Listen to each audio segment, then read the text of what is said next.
Welcome to this edition of Black Knight News. I'm Alexandria McKinnon. And I am Randi Scruggs.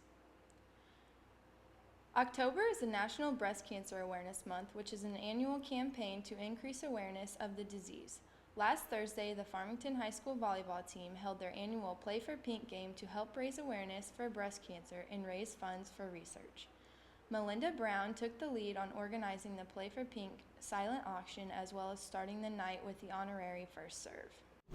When I first found out that Farmington was having its first pink game against North County in a volleyball match, I wanted to do some small part just to help contribute to breast cancer awareness for the month of October. I had talked to the coaches and they agreed to let me set some information out on breast cancer detection and awareness information.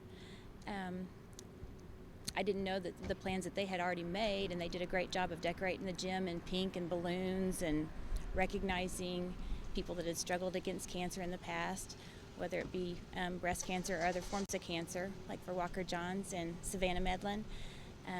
But within a couple of weeks' time, between the parents and the community with the local merchants, we were able to gather a lot of donated items for baskets and raffles, and had them set out in front of the gymnasium for people to make silent bid auctions on, and we were able to raise over $1,000. And it was just an honor to be a part of it, to help promote the awareness of women taking charge of their health and getting their mammograms early to detect breast cancer. While most people are aware of breast cancer, many forget to take steps to have a plan to detect the disease in its early stages and encourage others to do the same. Carla Gibbs is insistent when it comes to letting others know the importance of early detection. The Farmington Middle School teacher says she won't stop telling friends and loved ones to make an appointment for a mammogram until she knows they have done so. Gibbs was diagnosed with stage 0 ductal carcinoma in situ.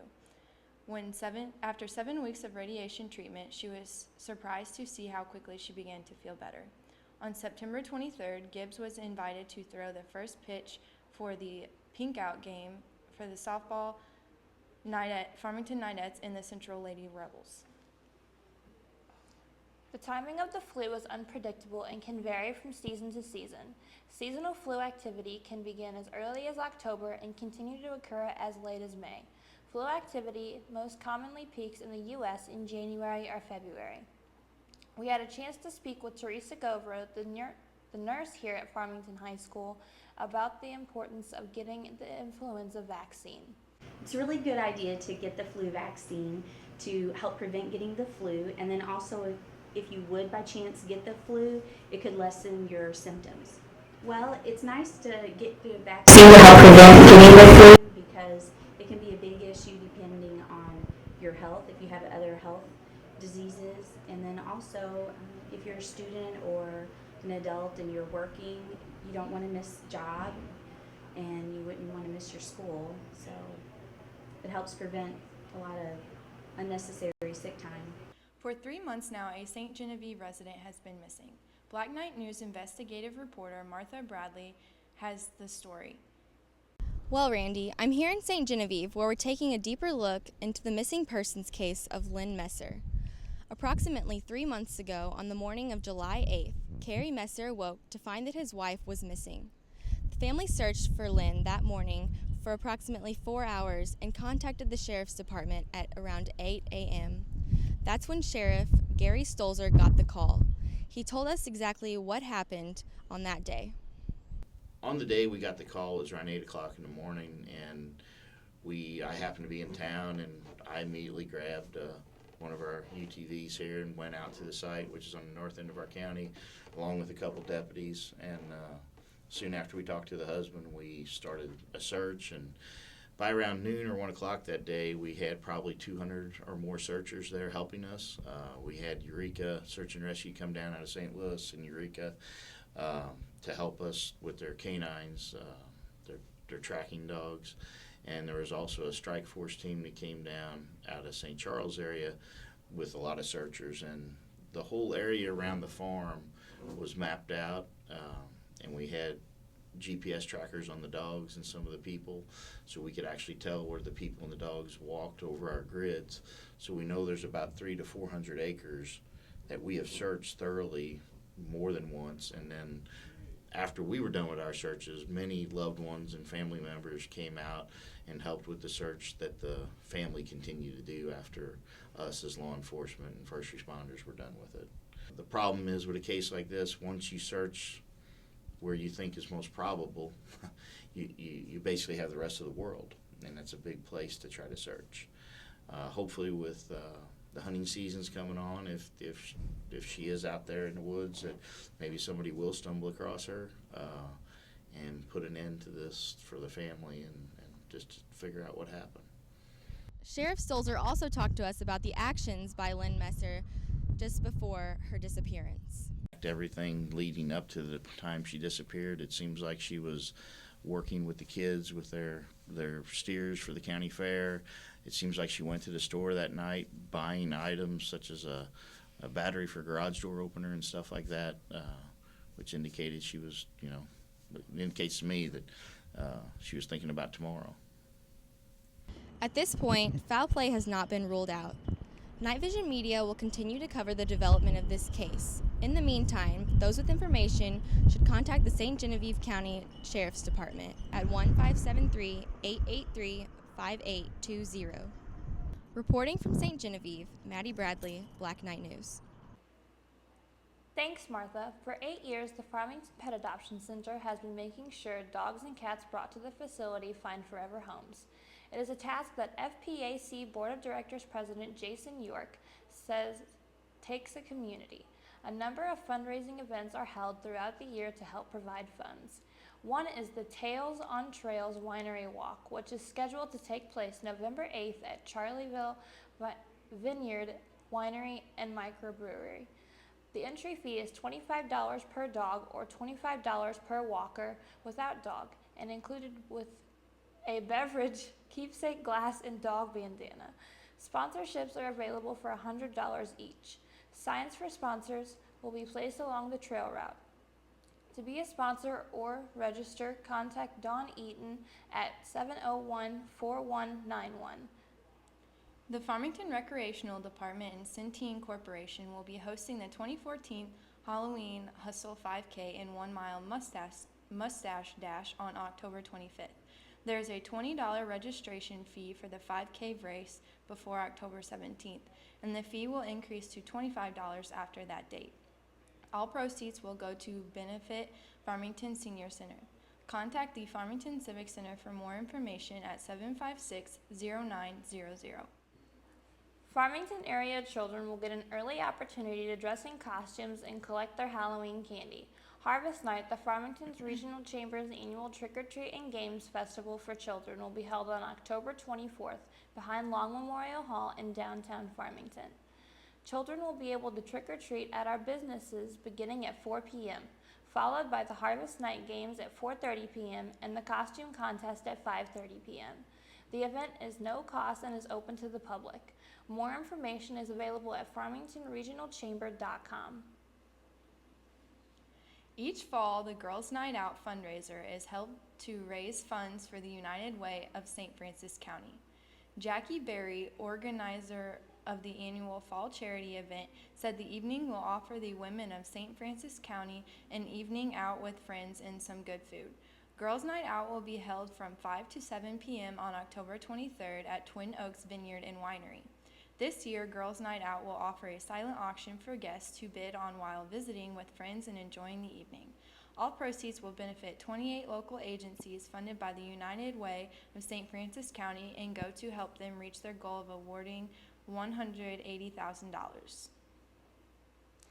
Farmington School District staff and students are partnering with State Farm Insurance Chris Morrison Agency to raise awareness about safe driving and generate commitments that may win them $100,000 during National Teen Driver Safety Week. The school district entered in State Farm's Celebrate My Drive program and will be asking everyone age 14 or older to go to www.celebratemydrive.com from October 15th to the 24th to make safe driving commitments. Teens and community members can make the commitment once each day from the 15th to the 24th. The 100 high school students with the most online safe driving commitments will be awarded a total of $3.25 million in grants. 2 schools will receive a $100,000 grant and a grand prize concert by the band Perry. 8 schools get a $100,000 grant and 90 schools get a $25,000 grant. A Krispy Kreme fundraiser will be held beginning at 8 a.m. this Saturday. Upward Bound of Mineral Area College will sell the donuts from the Qdoba parking lot in Farmington, the Deloge Walgreens, Roy's gas station in Caledonia, and Potosi's AutoZone. All proceeds from the sales will be donated to the family of Farmington High School junior Savannah Medlin to help pay expenses following her cancer diagnosis. When we return from the break, we will be looking at an ongoing violence in Ferguson and the recent shooting that is causing these tragic uprisings to continue. With everything always improving, why is our banking falling behind? With monthly service fees and ATMs that take your money right back. Introducing Kasasa. Free hard-working accounts. You'll earn when you bank and earn when you swipe. And get those ATM fees back in your pocket. Free checking with rewards. Carried locally at Belgrade State Bank. Do you Kasasa?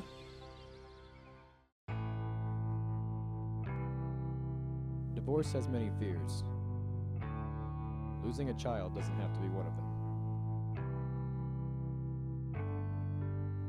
Hi, I'm Jim Willis. I've been practicing law in the Farmington area since 1986. Divorce is a very difficult time. You don't have to go through it alone. Please give me the opportunity to help you.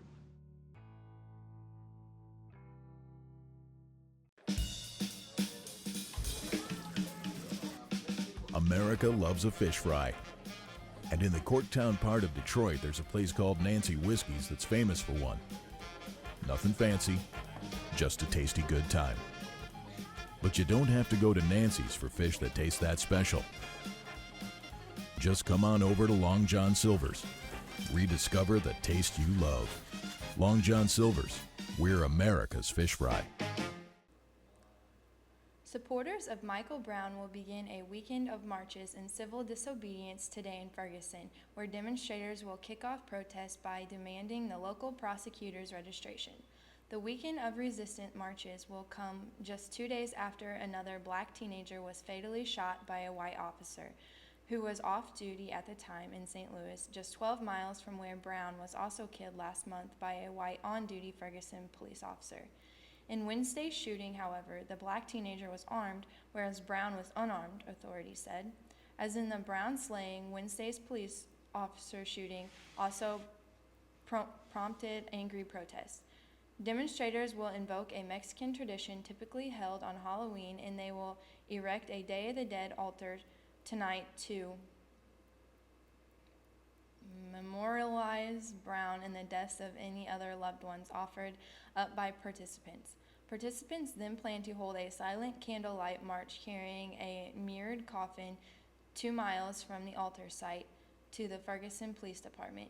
On Saturday, activists and protesters plan to march through downtown St. Louis and rally at Kiner Plaza in the center of downtown to, quote, show our strength as we stand united against police violence both here in Ferguson and across the country, end quote. Thomas Eric Duncan, the first person diagnosed with Ebola virus in the U.S. soil, was pronounced dead on Wednesday morning at 7:51 at the Texas Health Presbyterian Hospital in Dallas. He was admitted to the hospital September 28th and kept in isolation. Duncan became ill after arriving in the Texas city from Liberia on September 20th to visit family. Frightening concerns that the world's worst Ebola outbreak on record could spread in the U.S. Health officials have identified 10 people, including 7 health workers, who have came in direct contact with Duncan while he was contagious. Another 38 people also may have come in contact with him. All of those people are being carefully monitored, and none seem to show any symptoms thus far. This week in the box office, it is no surprise that Gone Girl takes #1 spot, earning $37.5 million. In close second, horror film Annabelle brought in $37.1 million. The Equalizer, The Box Trolls, and The Maze Runner took the 3rd, 4th, and 5th spots. Opening this week is Alexander the Terrible, Horrible, No Good, Very Bad Day, Dracula Untold, and Billy Woodruff's thriller Addicted. That's it for this week's edition of Black Knight News. I'm Alexandria McKinnon. And I'm Randi Scruggs. Thanks for watching and have a great weekend.